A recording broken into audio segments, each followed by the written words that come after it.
क्या आपने कभी सोचा है, कुछ लोग पूरी ज़िंदगी नौकरी करते रहते हैं फिर भी फाइनेंशियली फ्री नहीं बन पाते, और कुछ लोग कम काम करके भी पैसा कमाते रहते हैं। आखिर ऐसा क्यों?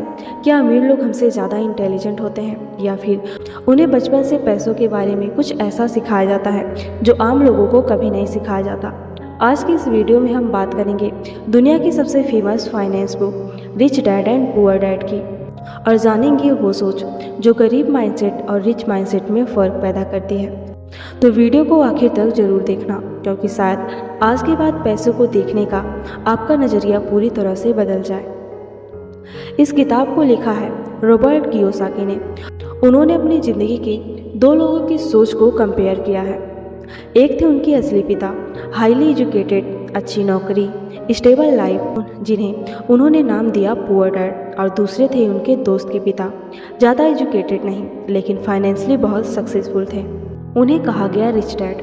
अब इंटरेस्टिंग बात यह है, दोनों इंटेलिजेंट थे, दोनों मेहनती थे, लेकिन दोनों की पैसे को लेकर सोच बिल्कुल अलग थी, और यही सोच उनकी ज़िंदगी बना रही थी। लेसन 1, अमीर लोग पैसों के लिए काम नहीं करते।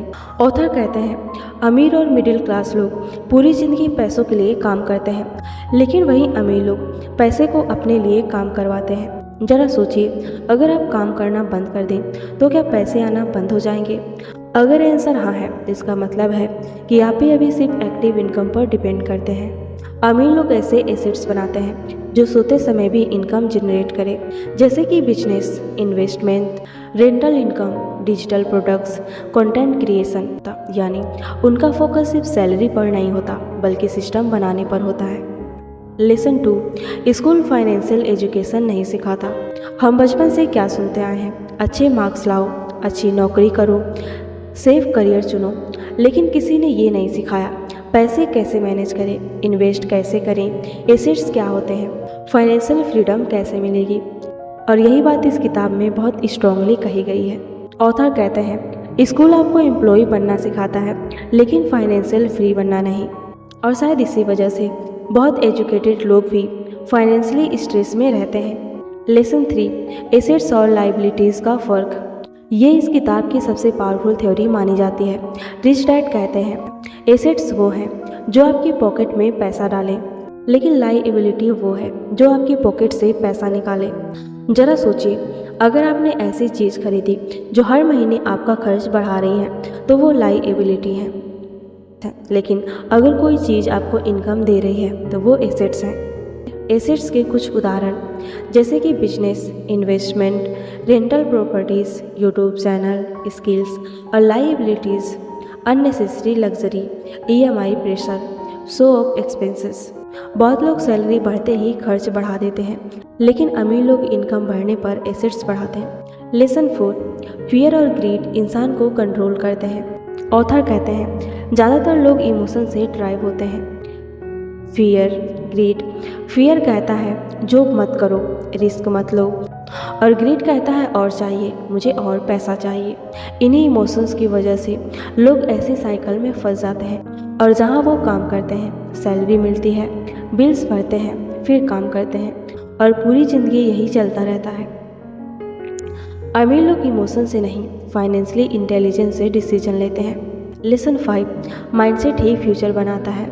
पुअर माइंडसेट कहता है, मैं अफोर्ड नहीं कर सकता, और अमीर माइंडसेट पूछता है, मैं इसे कैसे अफोर्ड कर सकता हूँ। ये छोटा सा फ़र्क पूरी ज़िंदगी बदल देता है, क्योंकि पहला माइंडसेट दिमाग बंद कर देता है और दूसरा माइंडसेट सॉल्यूशन ढूंढने लगता है। लेसन 6, रिस्क से मत डरो। बहुत लोग फेलियर्स के डर से शुरुआत ही नहीं करते, लेकिन रिच डैड कहते हैं, गलतियाँ सबसे बड़ा टीचर होती हैं। अगर आप हमेशा सेफ खेलोगे तो शायद ज़िंदगी भी एवरेज ही रहेगी। हर सक्सेसफुल इंसान ने फेलियर्स देखे हैं, लेकिन उन्होंने कोशिश करना बंद नहीं किया। Lesson 7, money follows skill. अमीर लोग सिर्फ पैसों के पीछे नहीं भागते, वो स्किल बिल्ड करते हैं, जैसे कि communication, sales, marketing, leadership, investing, क्योंकि स्किल एक ऐसी चीज़ है जो कोई भी आपसे छीन नहीं सकता। और सही स्किल्स भविष्य में अनलिमिटेड अपॉर्चुनिटीज़ क्रिएट करती है। लेसन 8, लाइफ स्टाइल अमीर दिखाने से कोई अमीर नहीं बनता। आज सोशल मीडिया पर बहुत लोग अमीर दिखना चाहते हैं, लेकिन सच में अमीर बनने और अमीर दिखने में फ़र्क होता है। रिच डैड कहते हैं पहले एसेट्स बनाओ फिर लग्जरी खुद आएगी, लेकिन मिडिल क्लास लोग अक्सर पहले लग्जरी खरीद लेते हैं और बाद में स्ट्रेस में आ जाते हैं। अब ज़रा अपनी ज़िंदगी से कनेक्ट करके देखिए, क्या हम सिर्फ मंथली सैलरी के पीछे भाग रहे हैं? क्या हम सिर्फ बिल्स भरने के लिए काम कर रहे हैं? क्या हमने सीरियसली कभी फाइनेंशियली फ्रीडम के बारे में सोचा है? शायद यही वो सवाल है जो इस किताब को इतना पावरफुल बनाती है।